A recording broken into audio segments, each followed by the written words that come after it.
Hey there, Sharon Horne-Ellstrom here. Welcome to day 1920 of What Shift to Now, documenting the journey and sharing what I'm working on as I originally transitioned from the brick and mortar corporate world to the online world in 1919, 20, living in the past, 2017, following my divorce. I had the opportunity to figure out what did I want to do with the rest of my life.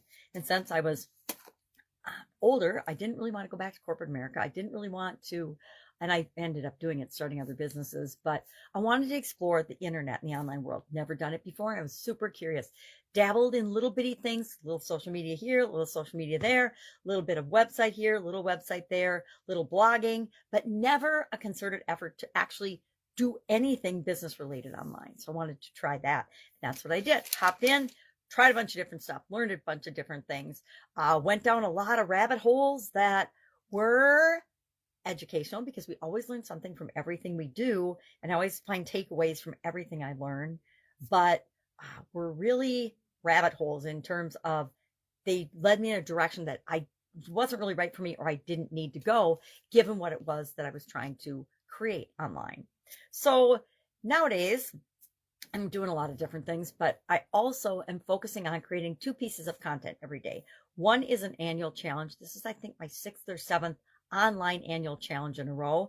This year's is the Get Your Goals annual challenge. So every day we're talking about something goal related. This month, we're focusing on our spiritual well-being, our spiritual health, and we're going through the process of all the different topics not all, a lot of different topics, just I randomly selected with respect to our spiritual well-being, spiritual health, spiritual goals. And at the end of each month, we're spending the last 7 days going over the specific goal process that we identified in January after reviewing probably 20 some different frameworks or goal frameworks so that we could pick the process that we're applying throughout the entire year to install it in our subconscious so that getting our goals, achieving our goals, getting what we want in life will become automatic.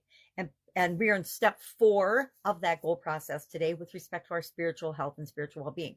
We identified a goal on day 1, step 1. Well, actually, we identified our situation, our current and our desired situation, step 1. Step 2, we then created a SMART goal from that. Step 3, we broke it down into little bite-sized pieces. Step 4 today is what is our strategy and our plan for achieving our overarching goal. And then we'll go through the rest of the process, the rest of the days of this month.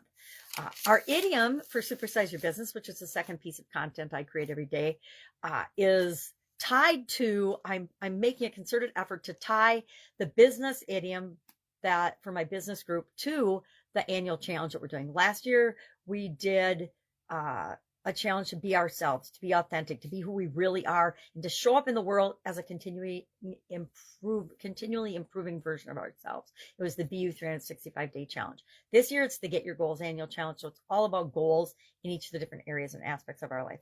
And I like to tie the idiom to the Supersize Your Business group for a couple of reasons. Number one, makes my life and my job a whole lot easier when it comes to creating content and staying on the same wavelength of content that I'm creating.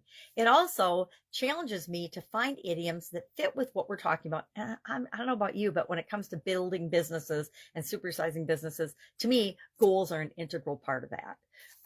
So today's idiom I've never heard of. It's chop wood, carry water. And it's about enlightenment. So it ties into our spirituality. It's an old Zen Buddhism proverb that's from ancient China. And it basically means whatever you do, be mindful and in the present moment of what you're doing. Now, it's really powerful because guess what? We can only act right now. We can regurgitate and relive the past and take the lessons that we needed to learn from that. But the future is not guaranteed. The only time we can take action or do anything is in the present moment. We want to make sure that the actions that we're taking for our business and all the areas and aspects of our life actually are us intentionally choosing and making choices that are in our own best interests. So I've never heard this idiom, but I'm going to be thinking about it all day today as I was last night because it's really interesting and I can find a lot of examples in life to apply it to. So that's it. If I can help you in any way, ask. Otherwise, have an awesome day and I'll of course be with you tomorrow.